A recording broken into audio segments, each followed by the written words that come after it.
Seti, the mold of reality. Seti walked the streets of Thebes, feeling as though he were trapped in a desolate labyrinth. His steps were aimless because his existence no longer had a purpose. Questions multiplied in his mind like an incurable plague. Meanwhile, his reality, the one he once thought solid and secure, was crumbling before his eyes. He stopped before the towering entrance of the Karnak temple. He was searching for a truth that the noise of the streets, the squares, and the markets could not provide. He sought answers to his uncertainties within the silence of the sacred. Seti crossed the threshold. He entered the temple with determination, forcing his legs forward even though, inside, he felt utterly shattered. Every step beneath those colossal columns was not just physical progress, but a brutal internal battle. His hands desperately sought the coldness of the stone.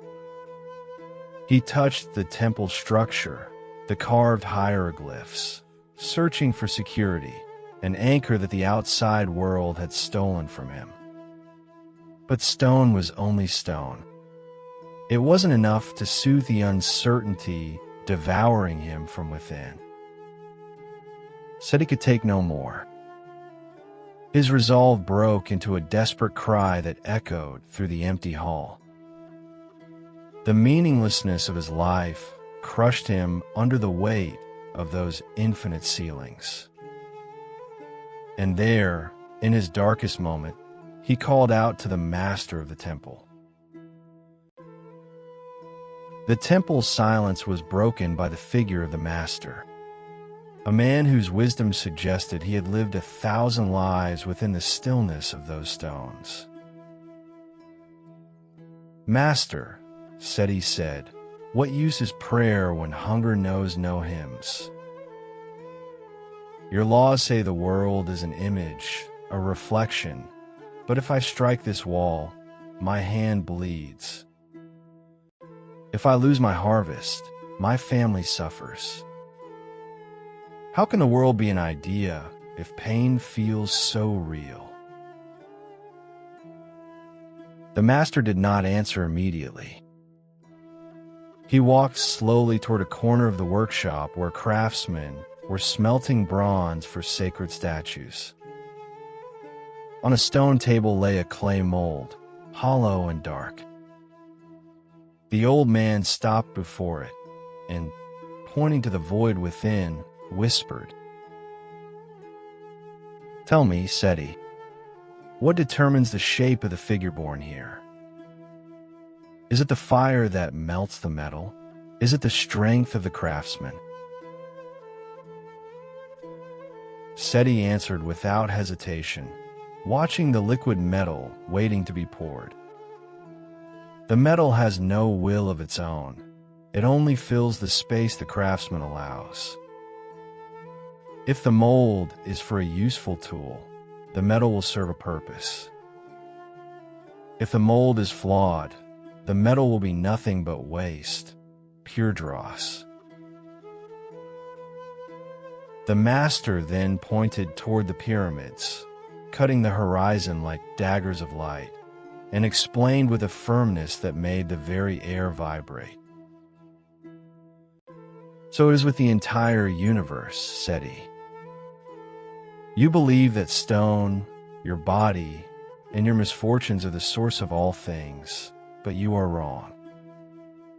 Matter is merely the molten metal seeking a place to rest. The true power, the root of every form, is the mold of reality. And that mold, Seti, is the mind." The young man fell silent, feeling a chill that had nothing to do with the night wind. The master continued, "Listen closely. Be all is mind. The universe itself is an idea held within the thought of the Creator. Nothing you see is solid. It is thought made dense. Your life is not a series of physical accidents. It is the liquid metal of existence, taking the shape of the mold you have built with your certainties, your fears, and your deepest beliefs. The master concluded with a warning that seemed to pierce the young man's soul. If your mental mold is small, your life will be narrow. If your mold is cracked with doubt, your reality will leak through and be lost in the sand. Most men die trying to bend cold metal with their bare hands, fighting against the results, against forms that have already hardened. But the initiate rises to the plane of the cause. The initiate understands that if he changes the architecture of his thought, the metal of reality has no choice but to take a new shape. From that moment on, Seti no longer saw the temple walls as obstacles, but as projections. He understood that his poverty and limitations were not the truth, but simply the form the world had taken because he did not know his own creative power. Seti stepped out into the desert under a blanket of stars. He no longer felt small. He now knew he was walking inside a vast dream, and that he held the power to dream a new awakening. It was in the silence of the desert that he remembered the truth forged between matter and spirit. We have been taught to fight the shadow on the wall, believing that hunger, pain, and scarcity are the only laws of life. But Seti saw the light that casts that shadow. He saw that behind the chaos, there's a perfect geometry. He understood that there is no world out there to be obeyed, but a mind in here that must awaken. Remember this always. Your life is the masterpiece you are currently forging. Every joy, every shadow, and every stone in your path is but a reflection of the mold you hold within. If you wish to change the shape of the metal, do not strike it with fury. Change the blueprint of your mind. For once the artisan awakens to the truth of the spirit, reality has no choice but to build itself according to that design. The all is mind. The universe itself is an idea held within the thought of the Creator. Nothing you see is solid.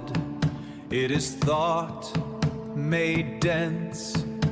If you wish to change the shape of the metal, do not strike it with fury. Change the blueprint of your mind. The